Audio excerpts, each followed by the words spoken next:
Сәлем, менің атым Jenny. Және мен өз басымнан өткен достық, адалдық оқиғасын сіздерге айтқым келеді. Рекс біздің үйге мен туылмай жатып келді. Менің 8 айлығымда анам оны асырап алған. Рекс өте тәртіпті, тыныш, бағынышты болғандықтан оны үйде қалдыруды шешті. Мен 1 жасқа толғанда анам дүкенде немесе басқа жерге кеткенде мені Рекске тастап кететін. Менің кішкентай кезімдегі суреттердің барлығынан Рексті көре аласыздар. Ол үлкендерді тыңдайтын, тапсырмаларды да орындайтын, бірақ есіктен тек қана мені күтіп алатын.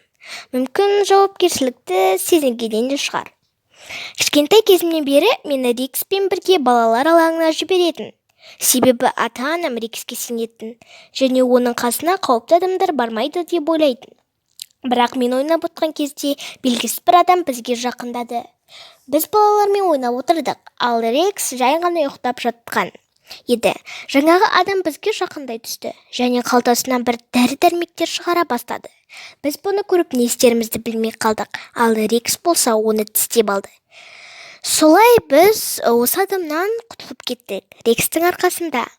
Және бір күні мен мектептен келе жатқанда дала қап-қараңғы болатын, тіпті дым көрінбейтін десем де болады. Осы жылы Рекс мені күтіп алмады. Себебі ата-анаммен бірге 10 километр жердегі ауылға кетіп қалған еді. Сөйтіп, мен бара жатып, өзімнің артымнан біреу еріп келе жатқан сездім. Қарасам, шынымен бір адам бар екен. Басында ол да мен секілді үйге бара жатыр деп ойладым, бірақ қателесіппін.